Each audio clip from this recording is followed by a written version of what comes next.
Does land flipping really work? The answer is yes. And over the course of this video, I'm going to show you $185,000 worth of profit breaking down 2 deals. But before I do that, I'm going to answer a question. I've been getting a lot of questions about how to find comps for properties when you get a property or when you get a lead in. The best way to find a comp for a property is to compare it to the actual property that you have. So let's say you have 15 acres in a county. You want to compare that 15 acres. I would go from 10 to 20 acres on a property and make sure that it's the same kind of property. So let's say you have a recreational 15-acre lot. You want to be looking for recreational lots in that specific zip code of the property that you have in order to find a comparable for that lot. You have to understand the comps are not always going to be one-to-one, but you can be very close. And I also always go based upon what has actually sold. Never go based upon what's for sale because the market hasn't decided what that property is worth yet. Only when a property is sold has the market decided what a property is worth. I also only do comps from 6 months on. So if it hasn't sold in the last 6 months, I don't really consider it a comp. Now, if there are no comps in the last 6 months, I always go back to a year. And that usually gives me what I'm looking for. Also, it's important to note that you also need to speak to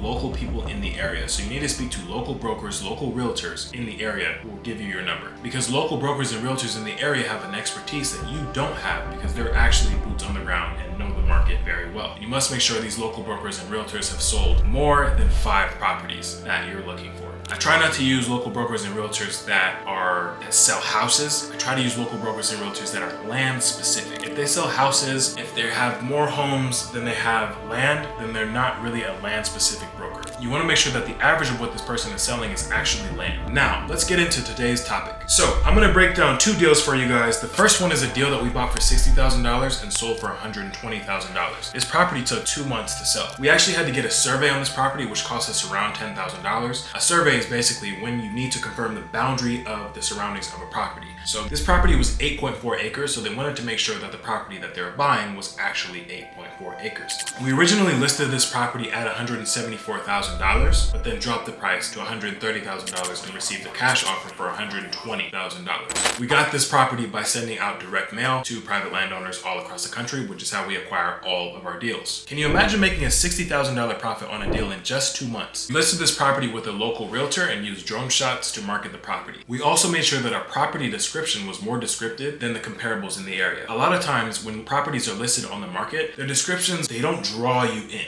Everything about this is an advertisement. You're selling the property to other people. So everything about the listing has to be on par. We use very descriptive words. We use action words. We use call now, call today, this won't last. We use words like that to get the buyer going. We want to get the buyer like, you know what, I need to call before someone else buys this. Create demand. You create demand through your pictures. You create demand through your drone shots. You create demand through your listing descriptions and your action words. Now the second deal is a property that we bought for $120,000 and sold for $260,000. This deal took 3 months. We actually also had to get a survey on this deal too, which costs around $10,000. You see, when you're dealing with properties with a higher price tag, usually buyers are going to want surveys because they're investing a significant amount of money into the property. So we paid for the survey and paid around $10,000 for the survey. We profited $125,000 from this one deal. Can you imagine making $125,000 on one deal in just 3 months? For both of these deals, we had to send around 20,000 mailers to get both deals. So that's around a $10,000 investment for $185,000 in profit return. Deals like this in the land flipping game are very common if you know what you're doing. And in the LandVerse Masterclass, we will have everything that you need to learn in order to become a land flipping master. Make sure that you join our Discord and that you're signed up for the waitlist. Now, I want to do a more in-depth breakdown about how we got these deals once they actually hit our CRM. When you understand seller types, that's when you're able to master closing a land deal. These were actually 2 different seller types. One of them was a business owner who owned thousands of acres and thousands of property. Millions of dollars worth of property is what he owned. So $100,000 really wasn't a big deal to him. This was a property that had been in their Rolodex for a while and they wanted to offload the property. We originally offered $130,000, but I was able to negotiate him down to $120,000 just because I knew that we were probably going to incur some fees. Now, this other person was a private landowner and they only owned 1 parcel. They needed the money because they wanted to invest the money into other vehicles. So a big part of the land flipping game is understanding your seller. Who is this person? Why would they sell to me? What is the story behind this property? If you can understand that, you will become a land flipping master. It's not just about the property. It's about the person behind the property. It's about the story behind the property. I want to know every single thing that's happened with it before this property came into our CRM. I want you to think about what you do if you made $185,000 from $10,000 $2,000 in the span of 5 months. We did these 2 deals amongst many deals throughout the course of this period of time. Comment below what you would do if you made $185,000 in the span of 3 months, just 2 deals. Thank you for watching. Make sure to like and subscribe, follow me on all my social media, and join our free Discord community. Land flipping does work, and it works very well. And if you're watching this video, you're amongst the lucky few, because very few people are talking about this business model and how it can change your life. It's important to note, just like with any other business model, that land flipping does take time, consistency, and commitment to become very successful. If you're willing to put in those 3 things, it's almost a sure way for you to get deals just like this.